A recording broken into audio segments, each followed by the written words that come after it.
Efectos del ruido sobre la salud. El ruido es una sensación o percepción que tenemos cuando una onda sonora, de suficiente magnitud y de frecuencia de onda adecuada, llega a nuestro oído. Los seres humanos no somos capaces de percibir todas las frecuencias posibles, estando limitados a aquellas comprendidas entre los 16 y 20.000 Hz, el llamado espectro auditivo, por similitud al visual. Si bien ruido y sonido pueden ser términos equivalentes, normalmente hablamos del primero cuando la señal sonora no transmite información alguna, aunque, en nuestro contexto social, también lo aplicamos a cualquier señal sonora desagradable, bien por su intensidad o por sus cualidades. 1. El ruido está claramente establecido como contaminante atmosférico. Fundamentalmente en sociedades industrializadas y en vías de desarrollo, pero sobre todo en los centros urbanos densamente poblados.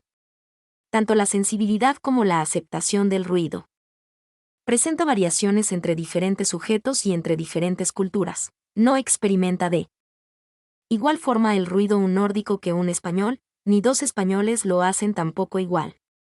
Sin embargo, los efectos nocivos del ruido no respetan patrones culturales.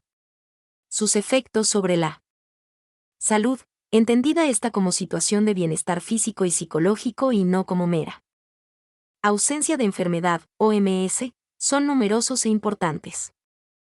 Con fines prácticos se ha subdividido los efectos del ruido sobre la salud en tres grandes apartados. 1. Efectos del ruido sobre la audición. 2. Efectos generales del ruido sobre el organismo y 3. Efectos psicológicos del ruido.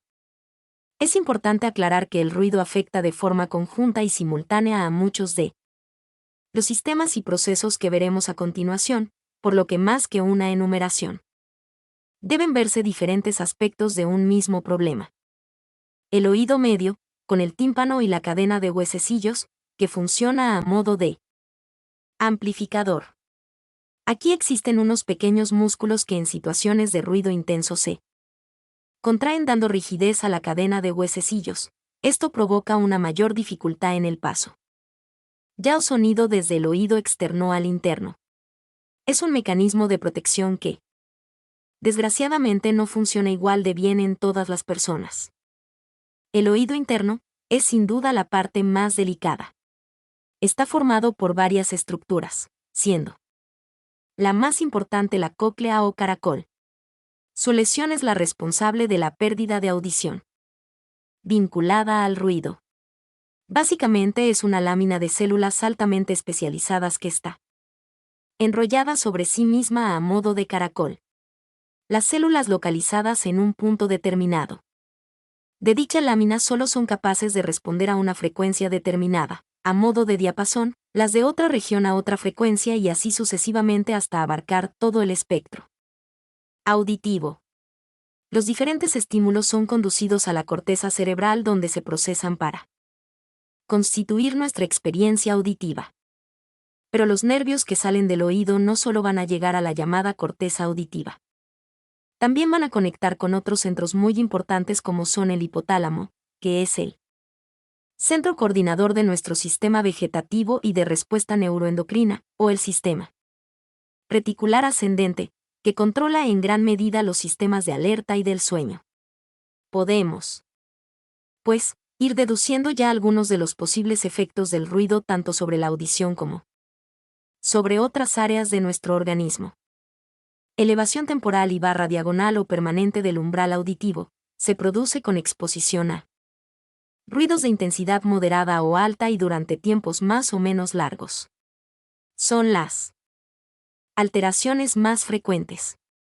El proceso normal suele ser de elevaciones temporales del umbral de audición tras exposiciones puntuales. La repetición de estos episodios desemboca en una elevación permanente que, progresivamente, puede ir agravándose. Recuerden los efectos acumulativos del ruido. Esta pérdida auditiva afecta especialmente a las frecuencias agudas, en torno a los 4000 Hz.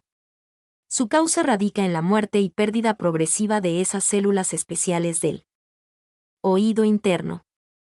Y es por ello por lo que los efectos del ruido sobre la audición son acumulativos. A lo largo de toda la vida, una vez muertas estas células no se regeneran. ¿Qué sonidos y qué intensidad afectan a la audición? Lo primero a dejar claro es que es la intensidad del ruido y no su origen la dañina. Es igual de peligroso 100 dBA de un motor de avión que 100 dBA de una sinfonía de Mozart. Lo segundo es que no hay unos límites claros de peligrosidad. Parece admitido que por debajo de 75 dBA el riesgo de pérdida auditiva es mínimo. Un paseo por una calle con tráfico lo supera ampliamente. La exposición a 85 dBA durante 8 horas diarias se asocia a pérdida auditiva al cabo de 10 a 20 años. Un muñeco que llora produce entre 80 y 100 dBA a 10 centímetros de distancia. El claxon de un coche produce 120 dBA a 1 metro. El equipo de música de un pub produce entre 100 y 115 dBA. ¿Qué consecuencias se derivan de esta pérdida auditiva? El efecto más importante es una interferencia para la comprensión del lenguaje hablado.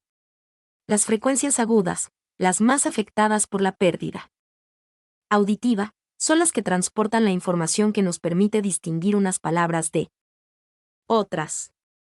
El sujeto oye que le hablan pero no entiende la totalidad de lo que le dicen, pierde información. Para superarlo, tanto el locutor como el receptor deben hacer esfuerzos suplementarios que en muchas ocasiones acaban en fatiga, irritación, agresividad, aislamiento ya afectado o incluso en depresión. Los zumbidos o la sensación de amortiguamiento pueden acompañar a la pérdida auditiva. Mi nombre es Demim. Soy tu asistente personal. Mi sitio en internet es demim.es.tl.